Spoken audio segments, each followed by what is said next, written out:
ইসলামী bank সচেতন গ্রাহক ফোরামের উদ্যোগে আয়োজিত আজকে এই সমাবেশের সম্মানিত সভাপতি এবং প্রিয় গ্রাহক ভাইয়েরা,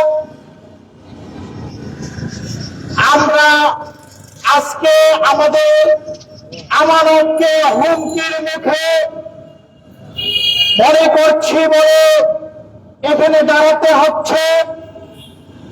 প্রিয় ভাইরা, আমরা আমাদের গান চালানোর টাকা, পরিশ্রমের টাকা, আমাদের জীবনের সঞ্চয়ের টাকাগুলো ইসলামী ব্যাংকে রাখার পরে রাস্তায় দাঁড়াতে হবে। এটি একটি নির্লজ্জ এবং দুঃখজনক ঘটনা। আমরা আমাদের আমানত আমরা রেখেছি, সে আমানত সঠিকভাবে থাকবে, এই আত্মবিশ্বাস ইসলামী ব্যাংকে আছে বলেই আমরা ইসলামী ব্যাংকে আমাদের আমানত গচ্ছিত রেখেছি। কিন্তু অত্যন্ত দুঃখের ব্যাপার হচ্ছে, গত আওয়ামী ফ্যাসিস্ট সরকার আমাদের আমানতকে লুণ্ঠিত করে খেয়েছে, ইসলামী ব্যাংকে ধ্বংসের প্রান্তরে নিয়ে গিয়েছে। সেই ধ্বংস থেকে ইসলামী ব্যাংক আবার যখন 5ই আগস্ট একটি বিপ্লবের মাধ্যমে আবার সোজা হয়েছে, ইসলামী ব্যাংকে আমরা আবার পুনরুদ্ধার করার চেষ্টা করেছি। আমাদের আরো সঞ্চয়, আমাদের আরো টাকা এখানে গচ্ছিত করেছি যাতে ইসলামী ব্যাংক উঠে দাঁড়া। কিন্তু দুঃখের ব্যাপার হচ্ছে, এই ইসলামী ব্যাংকের উপর আবার নির্লক্ষ্য শুরু করে দিয়েছে। যে ইসলামী ব্যাংকের লিমিটেড সারা বিশ্ব থেকে 40% উপরে শুধু ইসলামী ব্যাংক লিমিটেড সংগ্রহ করে থাকে। যে ইসলামী ব্যাংকের ব্যবসায়ীরা প্রায় 45% উপরে তার ব্যবসা লেনদেন করে থাকে, এলসি খুলে থাকে। সেই ইসলামী ব্যাংকের উপরে আবার কালো শুকুরের থাবা বসানোর জন্য চেষ্টা চলছে। সেই চেষ্টার প্রথম পদক্ষেপ হিসাবে এক রেড খেলাফি খুরশেদ আলমকে এই ব্যাংকের চেয়ারম্যান হিসেবে বসাইছে।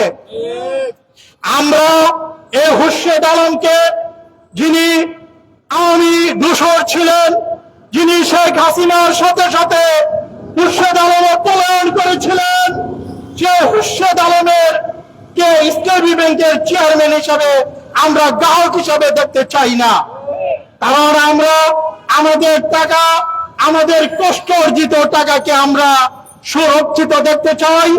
আমরা আশঙ্কিত। তাই আমরা মনে করি এই খুরশেদ আলম চেয়ারম্যান হিসেবে থাকলে আমাদের টাকা সংরক্ষিত থাকবে না।